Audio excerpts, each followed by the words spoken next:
สวัสดีค่ะคลิปนี้มาชวนทุกคนทำเค้กมะม่วงค่ะหน้าผลไม้แบบนี้ต้องไม่พลาดเมนูนี้เลยนะคะไปเริ่มกันเลยค่ะขั้นตอนแรกนะคะเดี๋ยวเราจะมาทำเนื้อเค้กกันก่อนค่ะเราจะใช้เป็นสูตรเค้กสปันนะคะเริ่มจากการตีไข่น้ำตาลทรายน้ำเปล่านมข้นจืดแล้วก็กลิ่นวานิลาค่ะเสร็จแล้วอย่าลืมใส่ SP นะคะป้ายไปที่หัวตะกร้อเลยค่ะจากนั้นก็ตีส่วนผสมทุกอย่างให้เข้ากันค่ะโดยใช้สปีดสูงนะคะเราจะตีให้ส่วนผสมมีความข้นแล้วก็มีสีขาวค่ะสีประมาณนี้นะคะใช้เวลา 6-7 นาทีค่ะพอส่วนผสมข้นขาวประมาณนี้แล้วเราก็จะใส่แป้งค่ะใส่แป้งเค้กลงบนที่ร่อนนะคะตามด้วยผงฟูค่ะจากนั้นก็ร่อนทุกอย่างนะคะลงไปในส่วนผสมค่ะ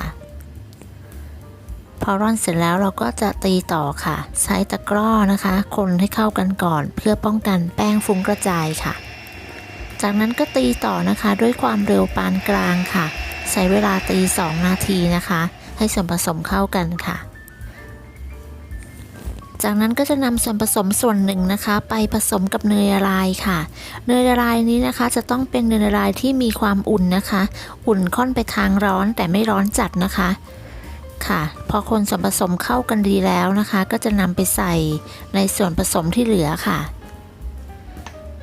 เทส่วนผสมในเนยละลายใส่ไปในส่วนผสมที่เหลือนะคะแล้วก็คนให้เข้ากันเล็กน้อยค่ะจากนั้นเราก็จะตีต่อด้วยความเร็วต่ำใช้เวลา1 นาทีค่ะให้ส่วนผสมเข้ากัน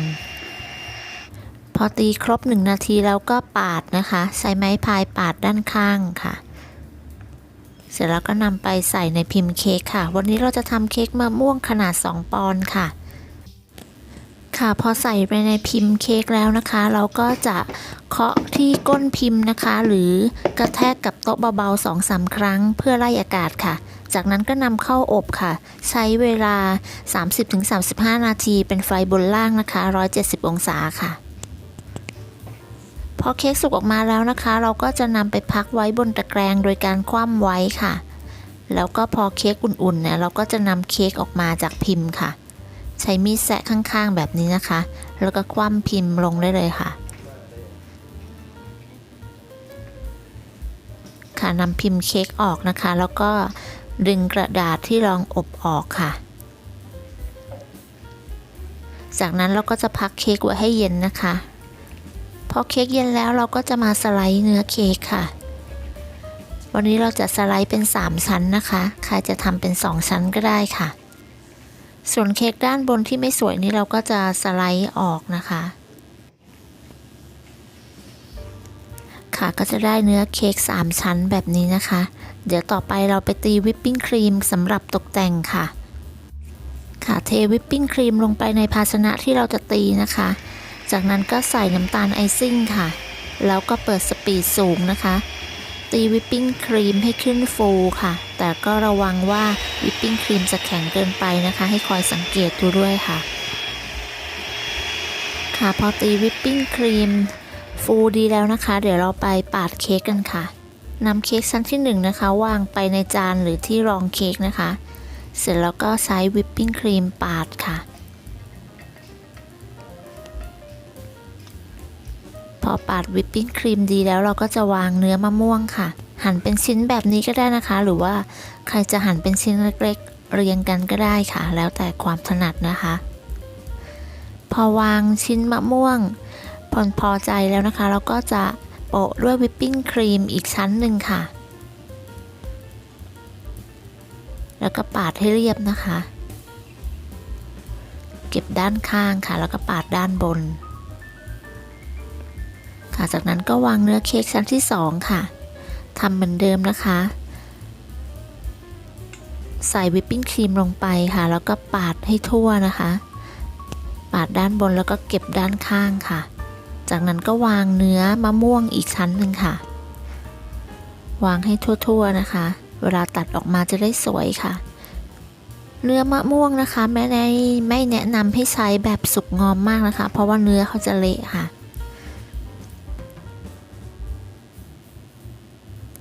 แล้วก็วางเนื้อเค้กชั้นสุดท้ายนะคะแล้วก็โปะวิปปิ้งครีมลงไปค่ะ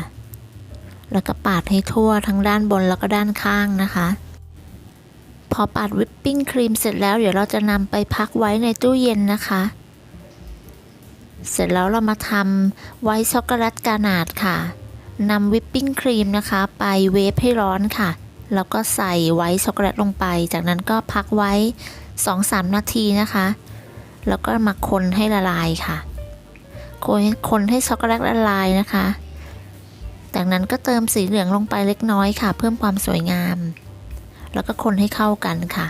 จากนั้นก็ทิ้งไว้ให้เย็นค่ะต่อไปมาเตรียมมะม่วงสำหรับตกแต่งด้านบนนะคะมะม่วงสำหรับตกแต่งด้านบนเราจะใช้1ลูกนะคะแล้วก็เวลาหั่นเปลือกออกเนี่ยให้เฉือนเปลือกหนาหน่อยค่ะเพื่อป้องกันไม่ให้มะม่วงดำค่ะจากนั้นก็เฉือนมะม่วงออกเป็น2ชิ้นแบบนี้นะคะ2ชิ้นหนาๆแบบนี้ค่ะ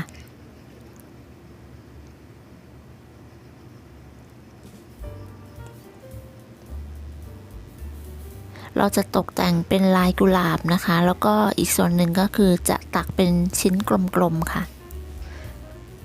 ตอนนี้เรามาหั่นเป็นชิ้นเล็กๆบางๆแบบนี้นะคะเพื่อจะทำเป็นลายกุหลาบค่ะเลือกมะม่วงที่ไม่สุกงอมมากนะคะเพราะว่าเดี๋ยวเขาจะเละง่ายค่ะเดี๋ยวเราลองมาทำลายกุหลาบค่ะแผ่ชิ้นมะม่วงที่เราสไลด์ไว้บางๆนะคะออกแบบนี้ค่ะกระจายชิ้นมะม่วงนะคะจากนั้นก็ม้วนปลายด้านหนึ่งเข้ามาค่ะ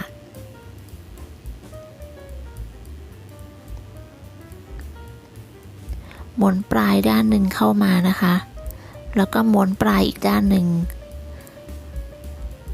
ค่ะแบบนี้ค่ะ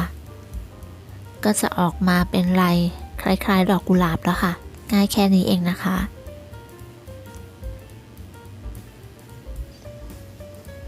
เดี๋ยวลองมาดูอีกครั้งหนึ่งค่ะแผ่ชิ้นมะม่วงที่เราสไลด์ไว้นะคะแบบนี้ค่ะแผ่ให้ยาวๆค่ะจากนั้นก็ม้วนค่ะม้วนด้านหนึ่งเข้านะคะแล้วก็จับอีกด้านหนึ่งม้วนเข้ามาค่ะแบบนี้นะคะมะม่วงที่เหลืออีก1ชิ้นนะคะเราจะใช้ที่คว้านผลไม้เป็นวงกลมแบบนี้ค่ะคว้านเนื้อมะม่วงนะคะสำหรับตกแต่ง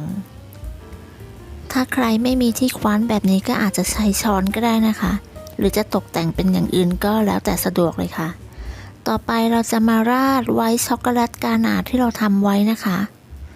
หลังจากที่เราพักไว้ให้เย็นแล้วเราก็จะนำมาราดบนเค้กค่ะราดให้ทั่วแบบนี้นะคะแล้วก็ใช้ที่ปาดเค้กค่ะเกลี่ยให้ไวท์ช็อกโกแลตกระจายทั่วนะคะแล้วก็ให้เขาย้อยลงมาด้านข้างค่ะเสร็จแล้วเราก็จะนำเค้กไปแช่ตู้เย็นเพื่อให้ช็อกโกแลตเซ็ตตัวค่ะพอแช่ตู้เย็นเสร็จแล้วเราก็จะนำออกมาตกแต่งด้วยมะม่วงที่เราทำไว้นะคะค่ะนำมะม่วงที่เราทำไว้เมื่อสักครู่นี้นะคะมาตกแต่งด้านบนค่ะค่ะวางสลับกันแบบนี้นะคะ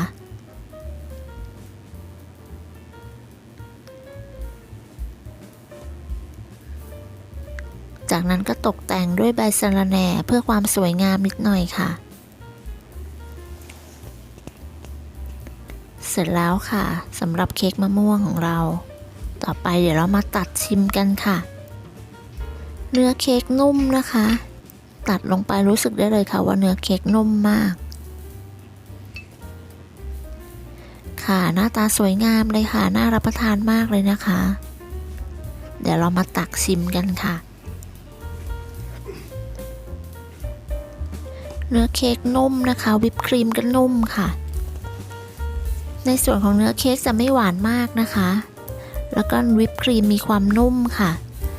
เข้ากับมะม่วงนุ่มๆหวานๆนะคะแช่ตู้เย็นออกมาทานนี่สดชื่นมากค่ะเสร็จแล้วนะคะสำหรับเมนูเค้กมะม่วงของเราทำง่ายมากๆเลยใช่ไหมคะถ้าใครชอบมะม่วงเนี่ยก็อย่าลืมลองทำเมนูนี้ดูนะคะสำหรับวันนี้ต้องลาไปก่อนค่ะสวัสดีค่ะ